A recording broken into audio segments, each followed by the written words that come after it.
Waziri Mkuu wa Israel Benjamin Netanyahu ameonyesha mshtuko mkubwa kufuatia tukio la shambulio la risasi lililotokea wakati wa hafla ya kifahari ya chakula cha jioni ya waandishi wa habari katika jiji la Washington iliyomhusisha Rais wa Marekani Donald Trump.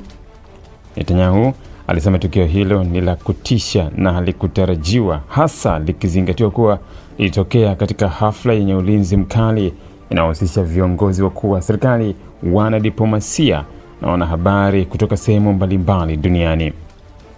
Katika taarifa yake, Netanyahu alieleza faraja yake baada ya kuthibitishiwa kuwa Trump pamoja na mkewe Melania Trump wako salama na hawakupata madhara yoyote ya moja kwa moja kutokana na tukio hilo. Alisisitiza mshikamano kati ya Israel na Marekani katika nyakati za changamoto, akisema kuwa matukio aina hiyo hayawezi kuvunja ushirikiano wa muda mrefu kati ya mataifa hayo mawili. Netanyahu pia alitoa salamu za pole kwa askari wa usalama aliyejeruhiwa wakati wa tukio hilo, akimtakia uponyaji wa haraka.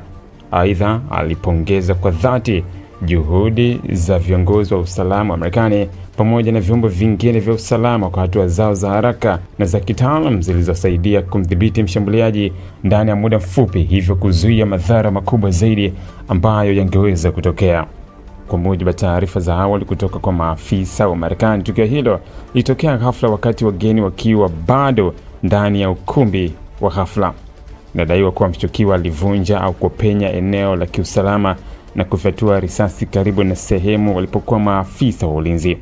Majibu ya haraka ya walinzi yalihakikisha mshukiwa anazuiliwa mara moja kabla hajafanikiwa kusababisha madhara makubwa zaidi. Ingawa bado hajathibitisha rasmi kwamba Donald Trump ndiye aliyekuwa lengo kuu, taarifa kutoka kwa uchunguzi zinaonyesha kuwa mshukiwa baada ya kukamatwa alidai kuwa alikuwa na nia ya kushambulia maafisa wa utawala wa Trump. Kauli hiyo imeongeza uzito wa tukio hilo na kulifanya lichukuliwe kwa umakini mkubwa na vyombo vya usalama vya Marekani. Uchunguzi unaendelea kwa kina, huku maafisa wakichunguza historia ya mshukiwa, ikiwa ni pamoja na mienendo yake ya kijamii, mawasiliano yake ya hivi karibuni na uwezekano wa kuwa na uhusiano na makundi au watu wengine. Vile vyombo vya usalama vinachambua jinsi mshukiwa huyo alivyoingia katika eneo hilo lililokuwa na ulinzi mkali ili kubaini kama kulikuwa na mapungufu ya kiusalama yaliyoweza kuruhusu tukio hilo kutokea. Tukio hili limeibua mjadala mpana nchini Marekani kuhusu masuala ya usalama wa viongozi wa juu na udhibiti wa silaha.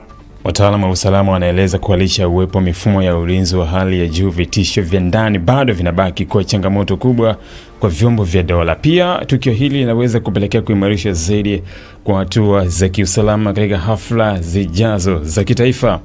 Kwa sasa hali ya usalama imerejea tulivu katika jiji la Washington, huku mamlaka zikihakikisha kuwa hakuna tishio lolote linaloendelea. Hata hivyo, tahadhari imeendelea kuimarishwa katika maeneo muhimu ya serikali na katika hafla nyingine za hadhi ya juu zinazofanyika nchini humo. Ili kuwa mwanafamilia bora wa Global TV, usisahau kusubscribe, like, kushare na kucomment. Baada ya kusubscribe, bonyeza alama ya kengele ili kupata taarifa kwa kila video inayopanda Global TV Online.